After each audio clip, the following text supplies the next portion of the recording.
తెలుగు రాష్ట్రాల ముఖ్యమంత్రుల సమావేశం కోసం అవసరమైన వివరాలు సమాచారం అధికారులు సిద్ధం చేస్తున్నారు. శనివారం జరగనున్న భేటీలో విభజన అంశాలతో పాటు రెండు రాష్ట్రాల మధ్య ఉన్న వివిధ అంశాలు ప్రస్తావనకు రానున్నాయి. విభజన చట్టం 9, 10వ షెడ్యూల్లోని సంస్థలతో పాటు ఆర్థిక పరమైన ఉద్యోగుల అంశాలపై చర్చ జరగనుంది.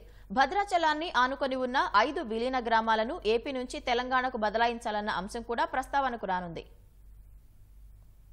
ఆంధ్రప్రదేశ్, తెలంగాణ రాష్ట్రాలకు సంబంధించి శనివారం కీలకమైన సమావేశం జరగనుంది. రెండు రాష్ట్రాల మధ్య ఉన్న సమస్యలు, అంశాలను సుహృద్భావ వాతావరణంలో పరిష్కరించుకునేందుకు ముఖ్యమంత్రుల భేటీ జరగనుంది. హైదరాబాద్లోని మహాత్మా జ్యోతిరావు పూలే భవన్లో ఇరు రాష్ట్రాల ముఖ్యమంత్రులు చంద్రబాబు నాయుడు, రేవంత్ రెడ్డి సమావేశం కానున్నారు. రాష్ట్ర విభజన సమయం నుంచి రెండు రాష్ట్రాల మధ్య ఉన్న సమస్యలు, అపరిష్కృతంగా ఉన్న అంశాలపై సమావేశంలో చర్చ జరిగే అవకాశముంది. తెలంగాణ ముఖ్యమంత్రి రేవంత్ రెడ్డి ఆదేశాల మేరకు విభజన వ్యవహారాల విభాగం అవసరమైన సమాచారం, వివరాలు సిద్ధం చేస్తోంది. ఆయా శాఖల నుంచి అవసరమైన సమాచారాన్ని సేకరిస్తోంది. ప్రధానంగా ఆంధ్రప్రదేశ్ విభజన చట్టం 9, 10 షెడ్యూళ్లలోని సంస్థల అంశం ప్రస్తావనకు రానుంది. వీటిపై గతంలో పలు దఫాల్లో వివిధ స్థాయిలో చర్చలు జరిగాయి. కొన్నింటిపై రెండు రాష్ట్రాలకు అంగీకారం కుదరగా కీలకమైన ఆర్టీసీ, ఎస్ఎఫ్సీ లాంటి వాటిపై ఏకాభిప్రాయం రాలేదు. 9వ షెడ్యూల్లోని కార్పొరేషన్లు, సంస్థల విషయంలో హెడ్ క్వార్టర్స్ పదానికి నిర్వచనం విషయంలో రెండు రాష్ట్రాలకు భిన్నమైన అభిప్రాయాలు ఉన్నాయి. 10వ షెడ్యూల్లోని సంస్థలకు స్థానికత ప్రాతిపాదిక అయినప్పటికీ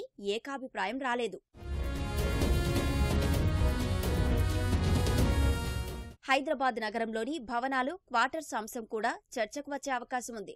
లేక్ వ్యూ అతిథి గృహం, సిఐడి కార్యాలయం, హెర్మిటేజ్ కాంప్లెక్స్ ఏపీ అవసరాల కోసం కేటాయించారు. జూన్ 2వ తేదీతో 10 ఏళ్లు పూర్తయినందున వాటిని స్వాధీనం చేసుకోవాలని తెలంగాణ ముఖ్యమంత్రి రేవంత్ రెడ్డి గతంలో అధికారులను ఆదేశించారు. అయితే ఇంకా విభజన సమస్యలు పూర్తిగా కొలిక్కి రానందున ఆ భవనాలను తమకు కొనసాగించాలని ఏపీ కోరుతోంది. తెలంగాణలోని ministers quarters, IAS quarters, employees quarters కూడా కొన్ని ఏపీకి కేటాయించారు. స్థానికత, ఐచ్ఛికాల ఆధారంగా ప్రభుత్వ ఉద్యోగుల పరస్పర మార్పు అంశం చాలా రోజులుగా రెండు రాష్ట్రాల మధ్య పెండింగ్ లో ఉంది.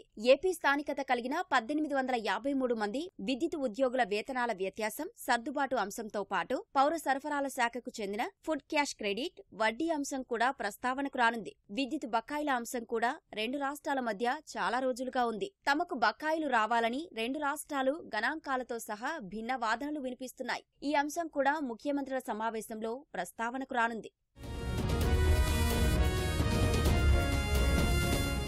భద్రాచలాన్ని ఆనుకున్న 5 గ్రామ పంచాయతీల విలీనం అంశం కూడా సమావేశంలో చర్చకు రానుంది. ఏపీలో విలీనమైన ఏటపాక, గుండాల, పురుషోత్తపట్నం, కన్నాయిగూడెం, పిచుకులపాడు గ్రామ పంచాయతీలను, స్థానికంగా ఉన్న ఇబ్బందులు, అన్ని అంశాలను పరిగణలోకి తీసుకుని భద్రాచలంలో కలపాలన్న డిమాండ్ వినిపిస్తోంది. గతంలోనే 5 పంచాయతీలు తీర్మానాలు కూడా చేశాయి. ఇద్దరు ముఖ్యమంత్రుల సమావేశంలో ఈ విషయమై సానుకూల నిర్ణయం తీసుకుని 5 పంచాయతీలను భద్రాచలంలో కలిపేలా నిర్ణయం తీసుకోవాలని తెలంగాణ మంత్రి తుమ్మల నాగేశ్వరరావు ఆ రాష్ట్ర సీఎం రేవంత్ రెడ్డికి లేఖ రాశారు.